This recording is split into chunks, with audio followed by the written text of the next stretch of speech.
Chapter 8, Sanditon by Jane Austen. The two ladies continued walking together till rejoined by the others, who, as they issued from the library, were followed by a young Whitby running off with 5 volumes under his arm to Sir Edward's gig. And Sir Edward, approaching Charlotte, said, "You may perceive what has been our occupation. My sister wanted my counsel in the selection of some books. We have many leisure hours and a great deal to read.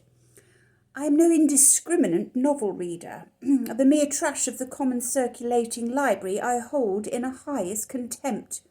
You will never hear me advocating those puerile emanations which detail nothing but discordant principles, incapable of amalgamation, or those vapid tissues of ordinary occurrences from which no useful deductions can be drawn. In vain may we put them into the literary alembic. We distill nothing which can add to science. You understand me, I am sure."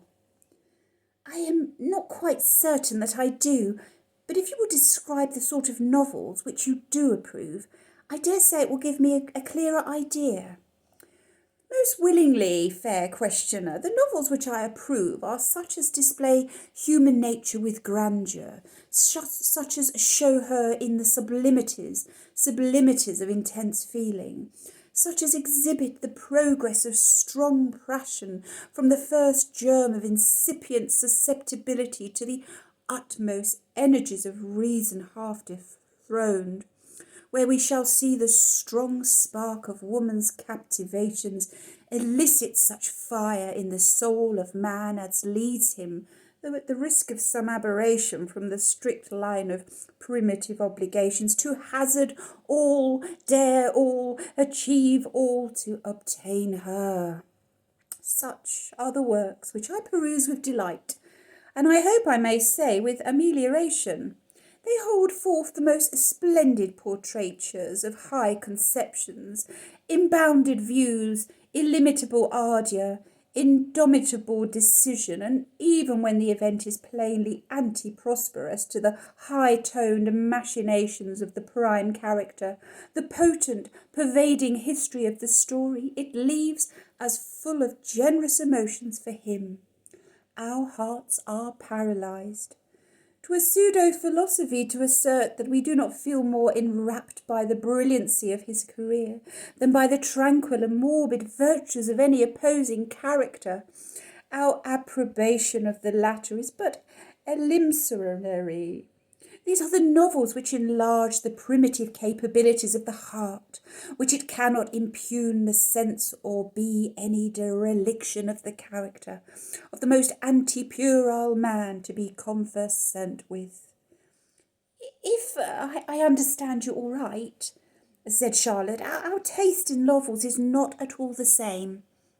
And here they were obliged to part, Miss Denham being too much tired of them all to stay any longer. The truth was that Sir Edward, whom circumstances had confined very much to one spot, had read more sentimental novels than agreed with him. His fancy had been early caught by all the impassioned and most exceptionable parts of Richardson's, and such authors as have since appeared to tread in Richardson's steps, as far as man's determined pursuit of woman in defiance of every feeling and convenience is concerned, had since occupied the greater part of his literary hours and formed his character. With a perversity of judgment which must be attributed to his not having by nature a very strong head, the graces, the spirit, the sagacity, and the perseverance of the villain of the story outweighed all his absurdities and all his atrocities with Sir Edward. With him such conduct was genius, fire, and feeling. It interested and inflamed him, and he was always more anxious for its success and mourned over its discomfitures with more tenderness than could ever have been contemplated by the authors. Though he owed much of his ideas to this sort of reading, it were unjust to say that he read nothing else, or that his language were not formed on a more general knowledge of modern literature. He read all the essays, letter tours, and criticisms of the day, and with the same ill luck which made him derive only false principles from the lessons of morality, and incentives to vice from the history of its overthrow, he gathered only hard words and involved sentences from the style of our most approved writers. Sir Edward's great object in life was to be seductive, with such personal advantages as he knew himself to possess, and such talents as he did also give himself credit for. He regarded it as his duty. He felt that he was formed to be a dangerous man, quite in the line of the Lovelaces. The very name of Sir Edward, he thought, carried some degree of fascination with it. To be generally gallant and assiduous about the fair, to make fine speeches to every pretty girl, was but the inferior part of the character he had to play. Miss Hayward or any other young woman with any pretensions to beauty, he was entitled, according to his own view of society, to approach with high compliment and rhapsody on the slightest acquaintance. But it was Clara alone whom he had serious designs. It was Clara whom he meant to seduce. Her seduction was quite determined on. Her situation in every way called for it. She was his rival in Lady Denham's favour. She was young, lovely, and dependent. He had very early seen the necessity of the case, and how now, being been long trying with cautious assiduity to make an impression on her heart and to undermine her principles.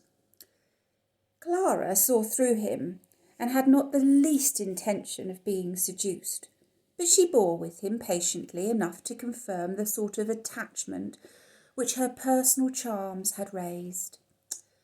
A degree of discouragement indeed would not have affected Sir Edward. He was armed against the highest pitch of disdain or aversion.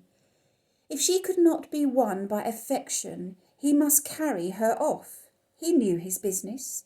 Already had he had many musings on the subject. If he were constrained so to act, he must naturally wish to strike out something new, to exceed those who had gone before him, and he felt a strong curiosity to ascertain whether the neighbourhood of Timbuktu